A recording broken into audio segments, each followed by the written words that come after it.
شرور أنفسنا وسيئات أعمالنا من يهده الله فلا مضل له ومن يضلل فلا هادي له أشهد أن لا إله إلا الله وحده لا شريك له وأشهد أن محمدا عبده ورسوله لا نبي بعده قال الله تعالى في كتابه الكريم يا أيها الذين آمنوا اتقوا الله حق تقاته ولا تموتن إلا وأنتم مسلمون يا أيها الناس اتقوا ربكم الذي خلقكم من نفس واحدة وخلق منها زوجها وبث منهما رجالا كثيرا ونساء واتقوا الله الذي تساءلون به والأرحام إن الله كان عليكم رقيبا يا أيها الذين آمنوا اتقوا الله وقولوا قولا سديدا يصلح لكم أعمالكم ويغفر لكم ذنوبكم ومن يطع الله ورسوله فقد فاز فوزا عظيما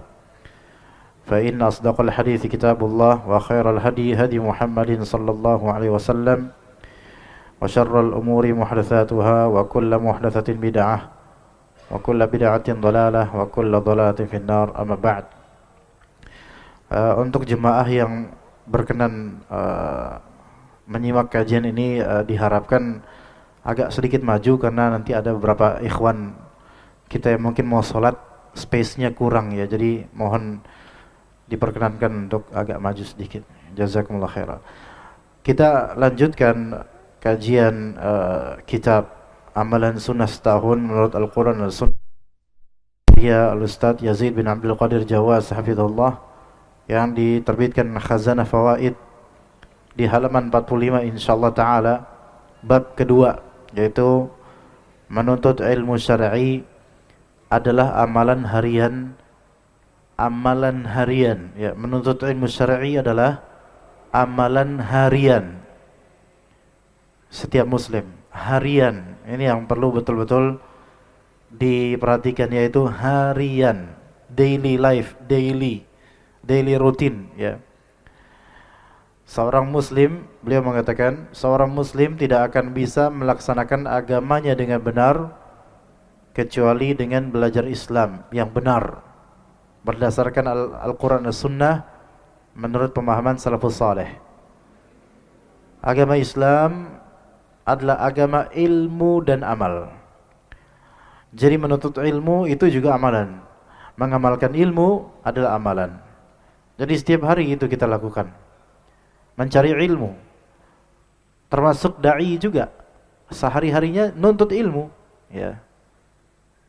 Jadi bukan semata-mata dakwah setiap hari-hari dakwah tanpa menuntut ilmu, melainkan justru orang yang berdakwah itu harus lebih mencontohkan, lebih giat menuntut ilmu. Minimal kalau misalnya tidak bisa ke majelis para syekh atau para guru besar, minimal menyimak melalui media yang Allah Ta'ala mudahkan di masa kini ya. Juga membaca kitab-kitab karya ulama, mempelajarinya, menelaahnya, itu rutinitas harian. Jadi jangan rutinitas harian hanya mengajar atau isi kajian, melainkan juga justru lebih banyak porsinya menuntut ilmu syar'i dibandingkan orang awam. Tapi baik awam ataupun alim tetap sama-sama muslim yang wajib untuk menuntut ilmu syar'i dan menjadikannya sebagai amalan harian. Islam adalah agama ilmu dan amal, karena Nabi SAW diutus dengan membawa dua hal, yaitu ilmu dan amal saleh. Dalilnya adalah di surat At-Taubah ayat 33. Huwallazi arsala rasulahu bil huda wa dinil haqq liyudhhirahu 'ala ad-din kullihi walau karihal musyrikun. Dialah Allah Ta'ala yang mengutus Rasulnya Nabi Muhammad sallallahu alaihi wasallam dengan dua hal. Pertama al-huda, yaitu petunjuk. Yang kedua dinil haq, agama yang hak. Nanti akan ada tafsirnya apa itu al-huda dan apa itu dinil haq. Tujuan risalah ini liyudhhirahu 'ala ad-din kullihi, agar agama ini zahir, tampak, menang terhadap semua agama. Dan memang kalau kita perhatikan di sini di kenyataan, orang yang mutamassik bid-din, orang yang memegang teguh agamanya dengan ilmu dan amal, itu tampak berbeda dibandingkan dengan orang-orang lain. Tampak kesolihannya, kalau ilmunya benar dan amalannya benar, tampak dia beda. Entah dari pakaiannya, entah dari cara ibadahnya yang sesuai dengan sunnah Nabi SAW, entah dari attitude atau akhlaknya. Mutamayyiz, zahir, beda, menang dia, dan kadang menjadi center of attention, kadang menjadi pusat perhatian karena dia memegang teguh agama Allah Azza wa Jalla. Saya pernah menonton video di YouTube perbedaan antara azan orang Islam dengan panggilan ibadah dari dua agama yang dulunya agama samawi, yaitu Yahudi dan Nasara. Mungkin Yahudi dulu bagaimana caranya, Nasara bagaimana dengan loncengnya dan seterusnya. Kemudian yang ketiga Islam, azan. Dan saya yakin fitrah manapun, bahkan dari orang yang non-muslim sekalipun, melihat ketenangan, kesyahduan dan pemaknaan itu ada pada azan dibandingkan dengan seruan ibadah dari semua agama selain Islam. Itu dibandingkan dengan Yahudi dan Nasara yang dulunya adalah agama samawi, agama Allah Azza wa Jalla yang diubah-ubah oleh mereka. Lalu bagaimana dengan agama Buddha, Hindu dan seterusnya, bagaimana cara mereka memanggil ibadah? Nah, memang versi memanggil ibadah untuk Yahudi dengan kalimat, ya, tapi hanya teriakan-teriakan dengan nada-nada yang bahkan mungkin orang Yahudi itu sendiri belum tentu juga menyukainya dan merasa rindu akannya, belum tentu. Tapi ketika diperdengarkan azan, ya Masya Allah, dari awal sampai akhir azan yang merupakan syiar Islam, itu dari awal sampai akhir maknanya itu begitu dalam. Dari Allahu Akbar, dan Allah Maha Besar. Khalas. Orang tibanya mendengar itu mengingat Allah Ta'ala yang Maha Besar. Apapun yang dia lakukan, Allah Ta'ala Maha Besar. Dan diakhiri dengan La ilaha illallah. Dari seluruh lafal dalam azan itu maknanya luar biasa jemaah sekalian. Taib. Zahir beda dengan agama lain.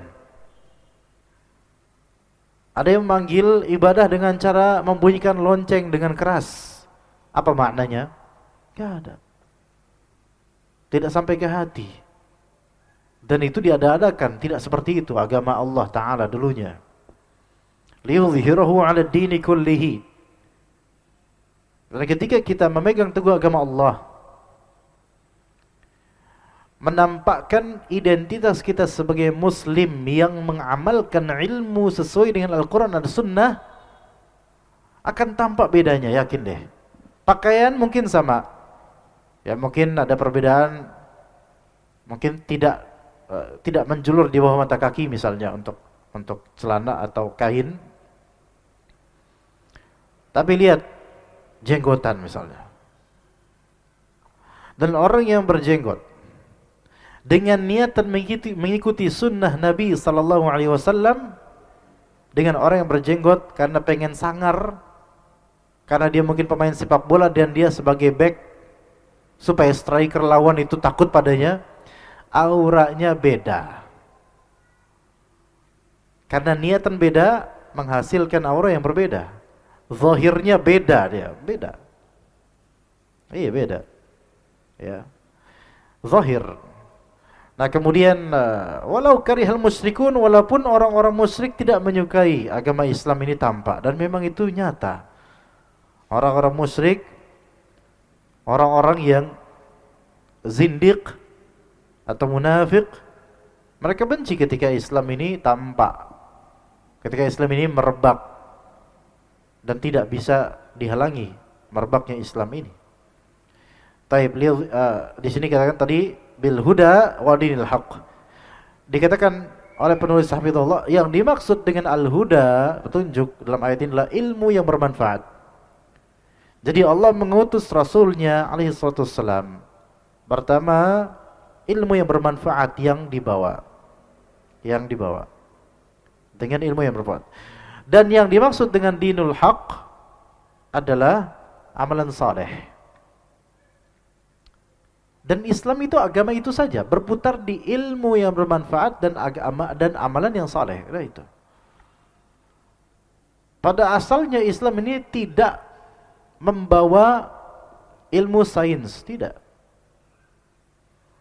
Ilmu sains itu ilmu duniawi yang silahkan explore, tapi jangan lupa akan Allah. Itu aja intinya. Dan kita bisa berta'abbud atau menyembah Allah atau mendekatkan diri kepada Allah Ta'ala dengan meneliti sains, mempelajarinya dan menisbatkan kebaikannya atau keagungan atau keindahan saintifik di semesta ini nisbatkan kepada Allah sang penciptanya. Itu bisa, itu amalan hati yang Masya Allah besar. Iya. Apakah itu termasuk ilmu bermanfaat? Termasuk ilmu yang bermanfaat dan termasuk amalan yang saleh. Kembali itu agama. Coba sekarang tanyakan kepada teman-teman kita dari agama lain. Ya. Rasul di agama engkau, misalnya, tanya kepada mereka. Rasul diutus oleh Tuhan, apa tujuannya? Coba, tanya aja. Ana yakin mereka nggak bisa menjawab. Ana yakin sekali. Baik, kalau antum ditanya sama orang non-muslim atau sama muslim yang awam, Allah mengutus Rasulullah itu apa sih bekalnya? Cuman dua, yaitu huda, yaitu ilmu yang bermanfaat, dan dinul haq, amalan saleh, untuk disebarkan, untuk dinikmati oleh para penganutnya dan bahkan seluruh insan. Seluruh insan, dinikmati oleh seluruh insan. Kalau ilmu syar'i ini diterapkan baik skala keluarga, masyarakat sampai ke negaraan, demi Allah dinikmati seluruh insan, bahkan dinikmati oleh hewan. Iya, beneran. Itu harus dengan dasar ilmu syar'i dan amalan saleh yang berdasarkan ilmu syar'i. Keluarga atau usrah, suami misalnya, punya ilmu syar'i dan mengamalkan ilmunya, itu nikmat buat istrinya dan buat anak-anaknya dan buat mertuanya, buat orang tuanya, buat seluruh keluarga besarnya. Nikmat dengan segala kekurangan manusiawi. Ya, tetap ada kekurangan. Manusia itu walaupun berilmu, beramal saleh, ya ada saja kekurangannya, memang manusia. Itu memang sudah sunnatullah, punya kekurangan manusia masing-masing. Skala masyarakat pun begitu. Skala kenegaraan pun begitu.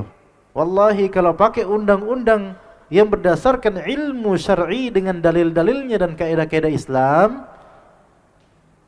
coba sekarang korupsi bakal ada enggak? Enggak ada. Diminimalisir, terminimalisir. Pencurian, perzinahan, perampokan, begal dan seterusnya. Apakah begal itu ada hukum syar'i terhadapnya? Ada. Itu begal termasuk mufsidun fil ard. Orang-orang yang berbuat kerusakan di muka bumi. Ada di surat Al-Maidah bagaimana ketetapannya. Ya, imma dibunuh yang begal ini, ya. Atau bisa juga di surat Al-Maidah bisa dengan cara diasingkan di bumi, atau bisa juga dipotong dengan bukan satu arah ya, satu apa ya? Kalau misalnya potong tangan kanan dan kaki kiri gitu, satu silang gitu, dipotong, bisa seperti itu. Ya, maling, pencuri, pezina dan seterusnya. Seandainya dipakai ya. Allah Ta'ala mengutus Nabi Muhammad SAW untuk menjelaskan kebenaran daripada kebatilan, menjelaskan nama-nama Allah, sifat-sifatnya, perbuatan-perbuatannya, hukum-hukum, dan berita yang datang dari Allah Azza wa Jalla. Baik berita tentang sejarah masa lampau, atau berita tentang apa yang akan terjadi di masa depan. Serta memerintahkan untuk melakukan segala apa yang bermanfaat bagi hati, ruh dan jasmani dan jasad. Beliau sallallahu alaihi wasallam menyuruh umatnya agar mengikhlaskan ibadah semata-mata karena Allah, mencintai Allah, berakhlak yang mulia, beradab dengan adab yang baik dan melakukan amal saleh. Beliau sallallahu alaihi wasallam melarang umatnya dari perbuatan syirik. Di antara efek syirik itu kan pengkhianatan terhadap logika. Ya, pengkhianatan terhadap logika. Pencacatan dan pencederaan kemanusiawian sebenarnya. Ujungnya syirik itu seperti itu. Ya. Bahkan sampai taraf yang masih syirik kecil saja, itu kadang-kadang pengkhianatan terhadap logika dan juga perendahan terhadap status kemanusiaannya kadang-kadang. Level riya sekalipun yang tidak sampai syirik besar pada umumnya, itu bisa mengkhianati logika. Begini, seseorang sholat atau sedekah atau amalan soleh lainnya karena pengen dilihat fulan. Ya, coba logikakan nih. Dia ibadah yang harusnya untuk Allah saja, tapi dia itu cuman pengen dilihat fulan. Pertanyaannya pakai logika, apakah fulan yang dicaperin itu akan memberikannya pahala? Tidak. Akan memberikannya pujian? Mungkin. Tapi setelah dipuji, apa setelah itu? Kehausan. Ya. Pujian manusia kalau kita cari itu akan menghasilkan kehausan berikutnya. Kehausan berikutnya. Kehausan berikutnya. Kehausan yang sia-sia. Adapun apa yang ada pada Allah, kita haus dan butuh akan apa yang ada pada Allah dari pahala, maka itu akan menerbitkan ibadah yang lebih khusyuk, lebih enak gitu. Itu bedanya. Bedanya itu. Ya. Sampai belakangan ini ada yang atau beberapa video itu di negara Asia yang antum tahu banyak penyembahan terhadap sapi. Lihat bagaimana syaitan menghiasi amalan mereka. Ada sapi, sapinya putih dan sangat kinclong, bersih sekali itu sapi, dirawat Masya Allah. Bersih sekali sapinya dan pakai apa sih? Hiasan-hiasan gitu loh. Tentu bukan sapi itu yang menghias dirinya, tapi budak-budaknya dari kalangan manusia. Disembah sapi ini. Orang-orang dari negara tersebut ya, biasa antum tahu negara mana? Bukan Indonesia, alhamdulillah. Walaupun ada di Indonesia, ada, semisal ada ya.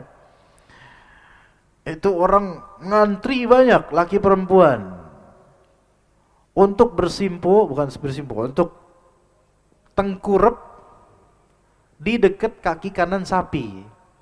Setiap ada satu tengkurap, maka sapi itu akan nginjek punggung dari orang itu, terus dilepas sama sapi itu, seolah-olah diberkatin oleh sapi itu. Dan ajaibnya, semua orang yang tidur tengkurap di depan situ selalu digituin oleh sapi itu. Selesai, lagi tengkurap lagi. Ya. Antum inget gak dulu ponari? Air celup batu, air celup, kayak gitu modelnya. Lihat sekarang. Lihat pengkhianatan terhadap logika gitu loh. Dan perendahan terhadap keprimanusiaan.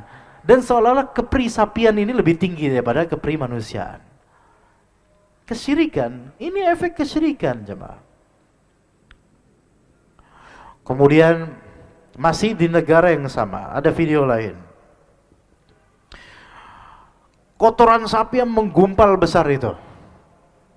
Kotoran keramat, sapi keramat yang menggumpal, ada di antara jemaahnya, yaitu penyembah sapi yang membenamkan kepalanya di kotoran itu, Dan itu dalam rangka ta'abbud, yaitu mengagungkan sapi tersebut dan ngelap berkah.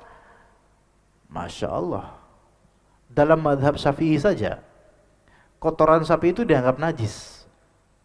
Diperjualbelikan untuk pupuk, itu haram jual belinya. Karena dalam syarat sah jual beli dalam mazhab Syafi'i, benda media atau benda komoditi jual beli itu tidak boleh najis.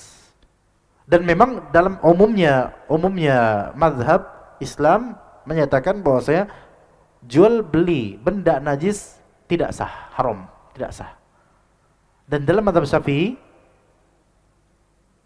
kotoran hewan secara mutlak najis, tinjaknya najis, kencingnya najis secara mutlak dalam mazhab Syafi'i.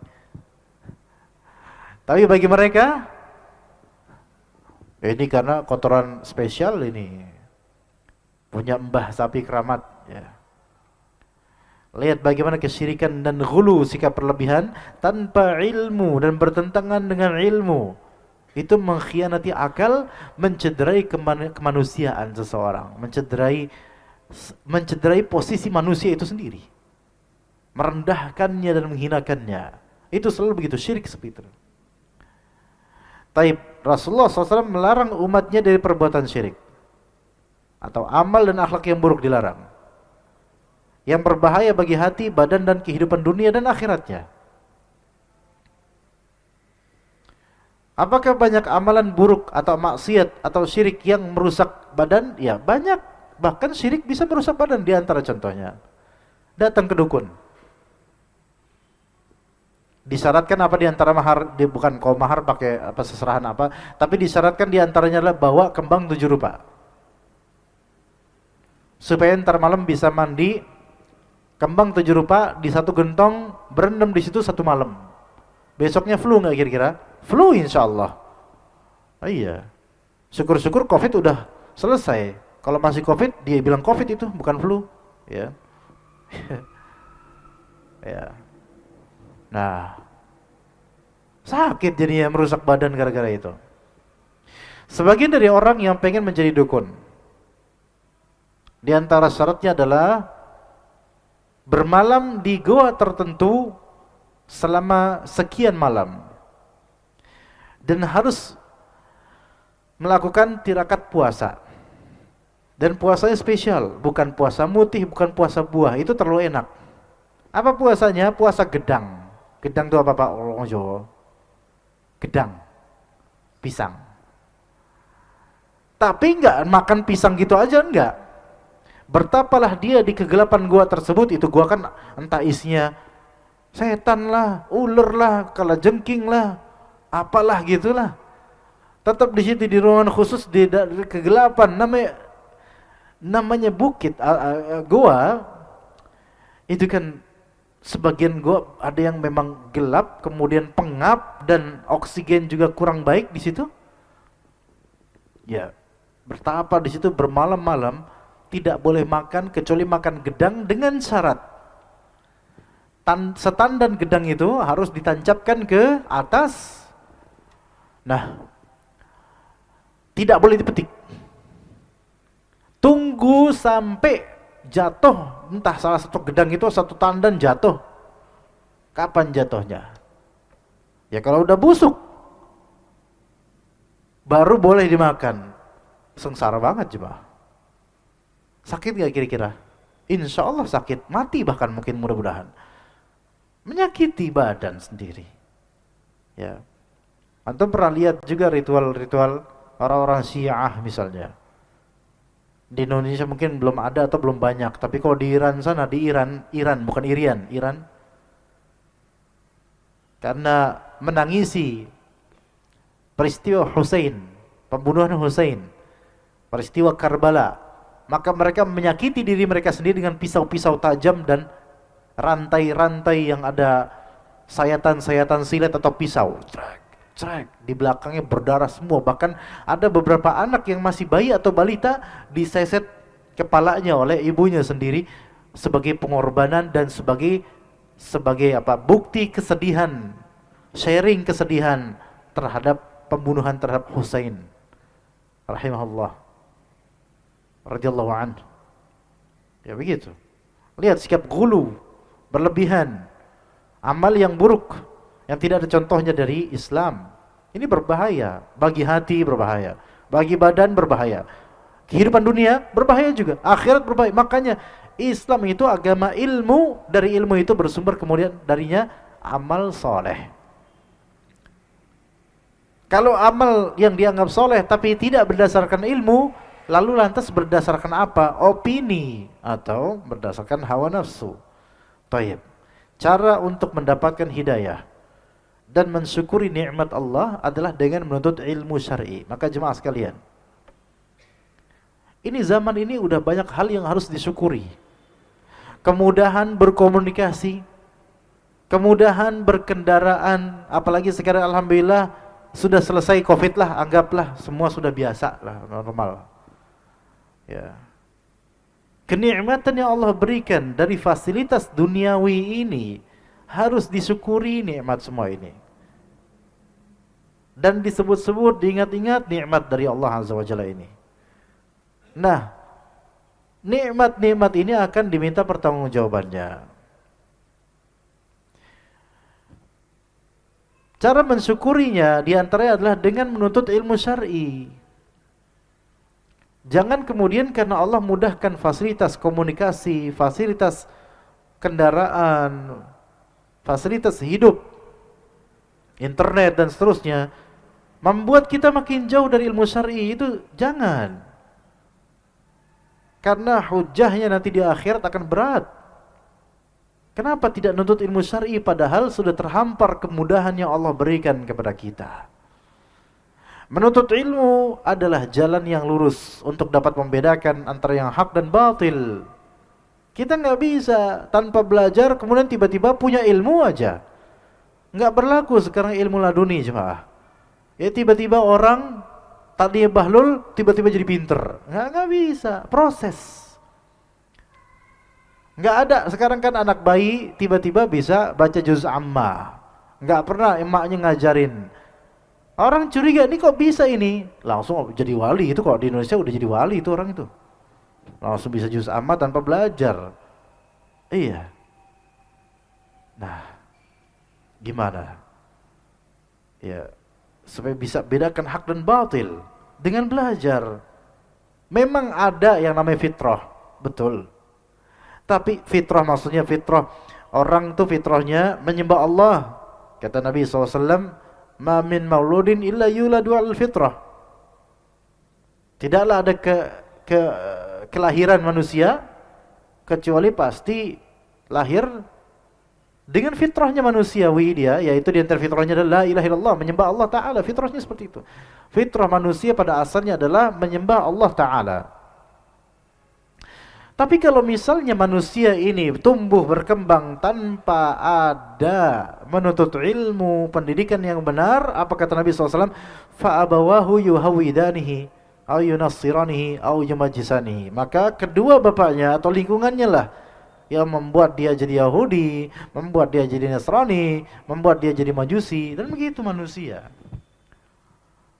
Manusia tanpa belajar ilmu syar'i, fitrahnya itu akan mulai terkikis. Sehingga dari yang tidak Allah modalkan dan bekalkan fitrah di hatinya, beralih kemudian menjadi kekufuran, condong kemaksiatan, lebih pro pada hawa nafsu dan syahwat, dan bahkan terikut dan terbawa arus syubhat. Karena apa? Tidak punya bekal ilmu. Lebih-lebih sekarang zaman ketika semua info bertebaran di mana-mana. Semua info bertebaran di mana-mana. Mumet jadinya, semuanya masuk. Enggak punya filtering dengan ilmu syar'i, maka apa aja masuk. Kacau jadinya hidupnya, pemikirannya kacau. Ya. Jadi dengan ilmu bisa membedakan tauhid dan syirik, bisa membedakan sunnah dan bid'ah, bisa membedakan yang ma'ruf dari yang munkar, bisa membedakan mana yang bermanfaat dan mana yang membahayakan.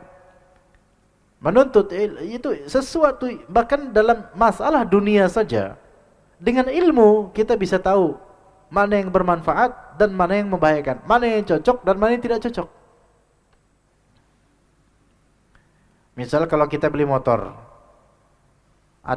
saya nggak tahu apa-apa tentang motor, tentang mobil saya nggak tahu apa-apa. Tanpa guidance dan tanpa petunjuk dari orang yang punya khibrah dan keahlian atau keilmuan tentang harga dan spek motor atau mobil, antum akan mudah ditipu. Walaupun beli mobil bekas atau motor bekas. Iya. Antum butuh motor untuk apa? Ya buat biasa, buat ke kantor. Spek nggak peduli lah, yang penting motor. Dan ternyata antum kena ghaban, yaitu harganya dinaikkan terlalu tinggi, ketipu tanpa ilmu. Itu untuk masalah fasilitas duniawi.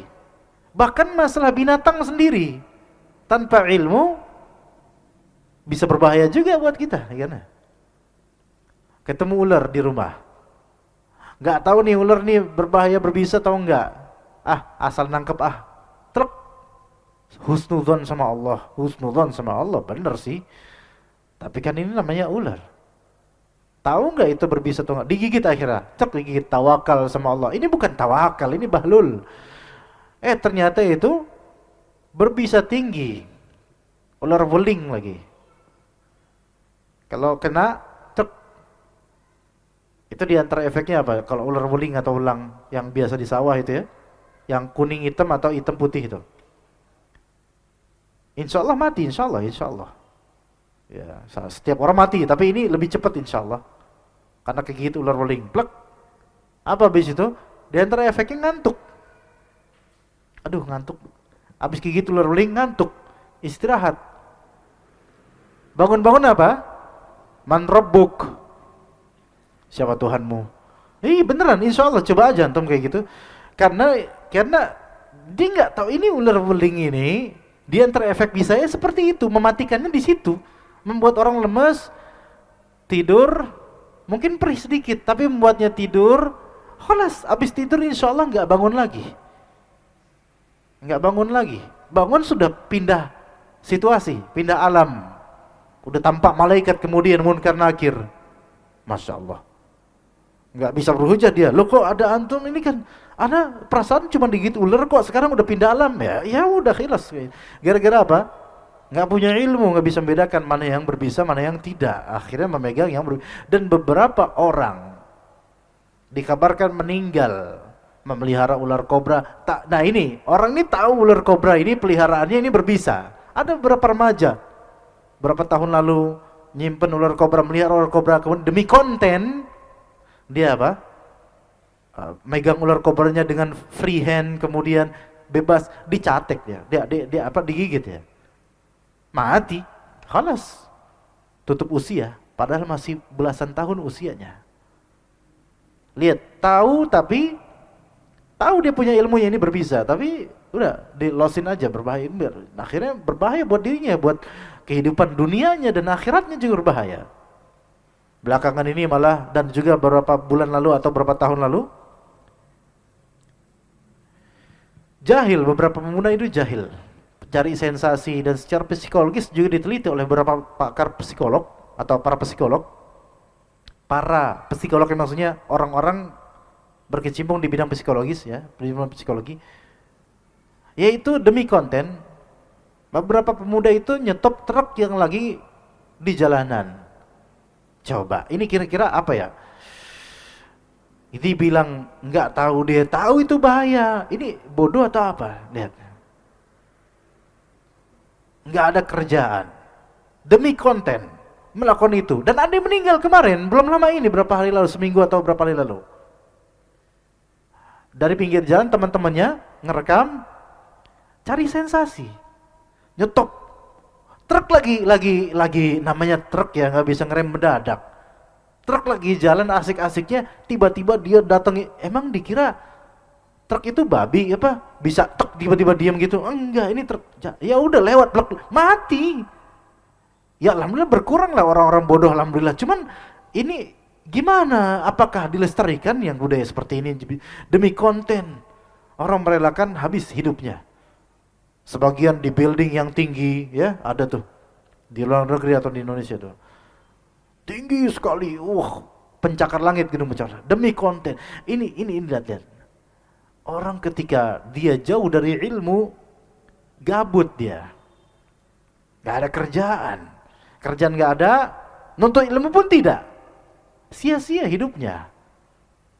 Maka jemaah sekalian, bagi yang punya banyak free time, itu kata Allah apa? Fa'idha farogta, wa idha farogta fansab. Kalau misalnya ada waktu luang, isi waktu luang itu. Tapi isi jangan buat konten berhentiin truk, konten jalan di atas bangunan tinggi. Aduh ya Allah, risiko hidup.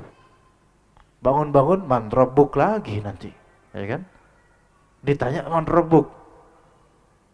Dan seseorang akan dibangkitkan di hari kiamat sesuai dengan kematian dia. Anak khawatir ini termasuk bentuk bunuh diri, walaupun dia tidak bermaksud itu, tapi memang itu kan bentuk bunuh diri sebenarnya. Na'udzubillah min dzalik. Ya, na'udzubillah min dzalik. Makanya jemaah sekalian, kalau gabut, waktu kosong, nuntut ilmu. Apalagi sekarang handphone sudah ada, dengerin kajian. Rekaman kajian ribuan di YouTube, bermanfaat. Buku-buku e-book banyak, buku cetak banyak, website-website bermanfaat banyak. Tuntutlah ilmu, jadikan itu amalan harian. Karena menuntut ilmu akan menambah petunjuk, hidayah, serta membawa kepada kebahagiaan dunia dan akhirat. Demi Allah jemaah sekalian, menuntut ilmu itu indah, lezat selama ikhlas. Dan diamalkan apalagi, indah, enak sekali. Seorang muslim tidaklah cukup hanya dengan menyatakan keislamannya, tanpa berusaha untuk memahami Islam dan mengamalkannya. Jangan cuman mengaku saja, saya Islam kok, saya muslim loh, tetapi nggak pernah mau berusaha memahami agamanya sendiri, nggak mau mengamalkan. Bahkan giliran ada orang ngamalin Islam, dia teriak-teriakin, dia saut-sautin. Ya, ada beberapa orang ngamalin Islam apa pengen berjenggot, ya, ngamalin sunnah Nabi SAW, ngamalin perintah Nabi SAW, biarkan jenggot misalnya. Kemudian dipanggil sama beberapa temennya, jenggot, digituin. Jenggot, saya dulu gituin. Ya, sama teman sendiri, dia lebih muda daripada anak, padahal teman kecil, lebih muda daripada anak 5 tahunan gitu. Berani ya. Dan ketika itu anak udah mulai jadi ustadz ketika itu. Udah mulai jadi ustadz. Ada ya orang mulai jadi ustadz, ada gitu ya. Ya gitu. Berapa tahun lalu gitu. Tukang galon. Temen kecil. Maksudnya di waktu kecil, waktu saya nggak sekecil dia waktu itu gitu loh intinya. Lewat saya mau ke masjid, disapa nih, jenggot, digituin. Diam aja, nah. Gimana ya, yang namanya orang ya, digituin ya diam aja. Pulang dari masjid, digituin lagi, jenggot, gituin. Di bawah umurnya. Tuh pokoknya kalau lewat situ gitu tuh, sampai anak komplain ke ibu anak. Ini gimana ya, ini anaknya dihajar apa gimana? Tapi dia preman, nah itu masalahnya, repot juga gitu loh. Tapi kita sama-sama warga asli situ gitu. Karena takutnya fitnah aja, kalau berantem repot nanti urusannya sama tetangga. Kata ibu saya, udah sabarin aja, jangan dibales, dah diem aja. Memang dalam Al-Quran wa'arid anil jahilin, udah apa a'rid anil jahil itu udah berpaling aja dari orang-orang yang bodoh ya, itu udah nggak usah dibales, biarin aja ya, udah lewat. Tapi setelah ibu anak nasihatin, habis itu suatu ketika setelah itu tuh anak jalan lagi ke masjid, nggak dipanggil sama dia, diem dia, anak nggak tahu kenapa. Pulang ada tes lagi, awas loh, lihat nih, bakal nerakin lagi nih kayak, enggak.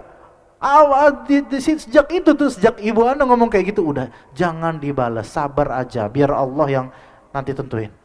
Habis itu nggak pernah sampai sekarang udah 10 tahun kali itu ya.